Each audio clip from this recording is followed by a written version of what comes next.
వైఎస్ఆర్సీపీ అభ్యర్థులు ఎన్నికల ప్రచారాన్ని విస్తృతంగా నిర్వహిస్తున్నారు. ప్రతి గడపకు వెళ్లి సీఎం వైఎస్ జగన్మోహన్ రెడ్డి పరిపాలనలో ఎటువంటి మేలు జరిగింది అనే విషయాలను వివరిస్తున్నారు. ప్రస్తుతం మన విశాఖ నార్త్ నియోజకవర్గంలో ఉన్నాము. ఇక్కడ వైఎస్ఆర్సీపీ ఎమ్మెల్యే అభ్యర్థి కేకే రాజు ఈ ప్రచారం ఏ విధంగా జరుగుతుంది అనే విషయాలు అడిగి ఆయన మాటలను తీసుకున్నారు. సార్ చెప్పండి సార్, గత నెల 15 రోజుల నుండి కూడా మీరు విస్తృతంగా ప్రచారం నిర్వహిస్తున్నారు. ముఖ్యంగా ప్రజల నుండి ఎటువంటి స్పందన లభిస్తుంది?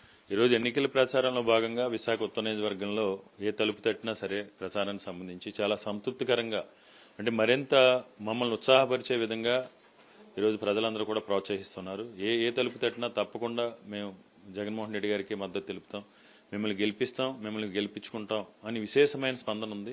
ఎందుకంటే జగన్మోహన్ రెడ్డి గారి ఆశీస్సులతో ఈ నియోజకవర్గంలో 5 సంవత్సరాల కాలంలో కూడా మౌలిక వసతుల కల్పనలో కానీ, సంక్షేమ పథకాలు అమలు చేసే విషయంలో కానీ నిజాయితీగా నిబద్ధతతో పనిచేశాం.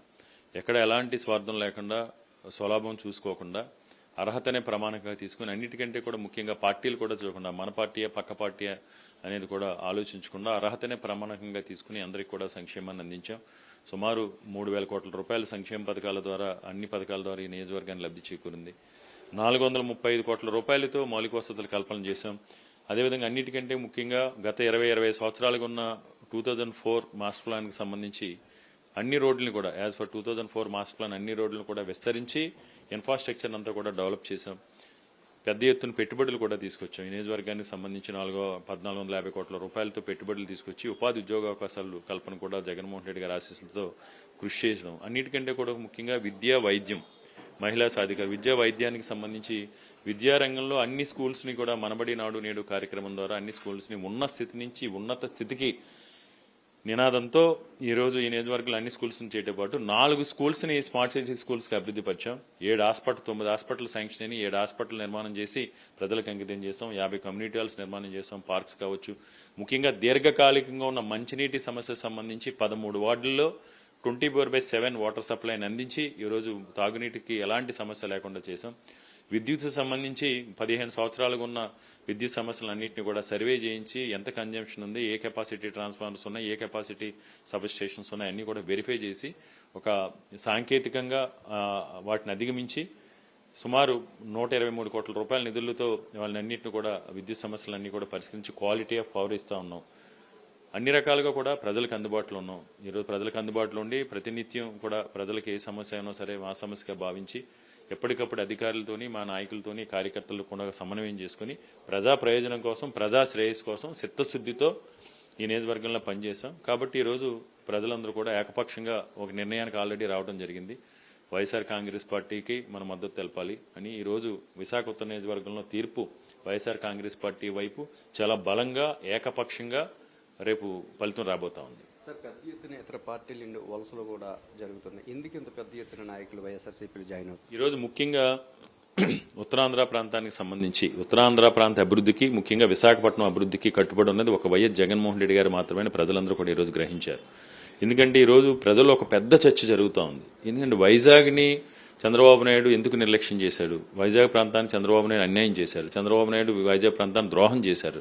ఎందుకంటే 1995 నుంచి 2004 వరకు కూడా 9 సంవత్సరాలు ముఖ్యమంత్రిగా ఉన్న కాలంలో అప్పుడు హైదరాబాద్ అని ఉత్తరాంధ్ర ప్రాంతానికి అన్యాయం చేసి ద్రోహం చేశారు. మళ్ళీ రాజశేఖర రెడ్డి గారి దయ వల్ల ఈ ప్రాంతం అభివృద్ధి చెందింది. 2014లో రాష్ట్రం విడిపోయిన తర్వాత మళ్ళీ 2014 నుంచి 2019 వరకు కూడా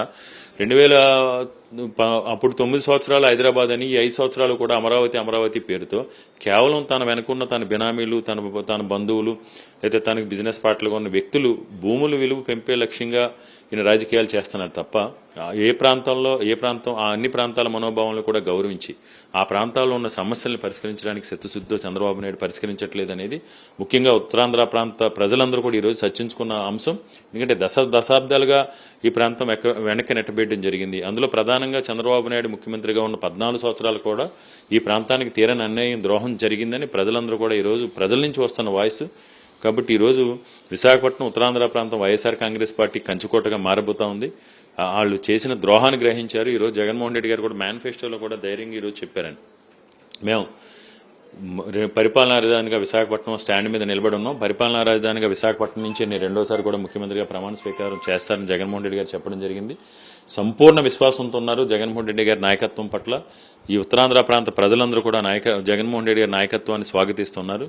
మేము అందరం కూడా తప్పకుండా మంచి మెజార్టీతో కలిసి జగన్మోహన్ రెడ్డి గారికి పరిపాలనా రాజధానికి ముఖ్యమంత్రిగా ప్రమాణ స్వీకారానికి ఘన స్వాగతం పలికే దిశగా మేము అడుగులు వేస్తా ఉన్నాం. తాము చేస్తున్న ప్రచారానికి ప్రజల నుండి విశేషమైన స్పందన లభిస్తుందని, విశాఖ నార్త్ నియోజకవర్గాన్ని గతంలో ఎన్నడూ లేని విధంగా అత్యద్భుతంగా అభివృద్ధి చేశామని, ఇప్పటికే విశాఖ నార్త్ నియోజకవర్గ ప్రజలు కూడా ఒక తీర్పు ఇవ్వడానికి వైఎస్ఆర్సీపీని గెలిపించడానికి సిద్దమయ్యారని, ఉత్తరాంధ్ర ప్రాంతానికి మాజీ ముఖ్యమంత్రి చంద్రబాబు నాయుడు చేసిన ద్రోహాన్ని నిరసిస్తూ వైఎస్ఆర్సీపీలో పెద్ద ఎత్తున జాయినింగ్స్ జరుగుతున్నాయని కేకే రాజు చెప్తున్నారు. కెమెరామెన్ సత్యతో నాయుడు, విశాఖపట్నం నుంచి.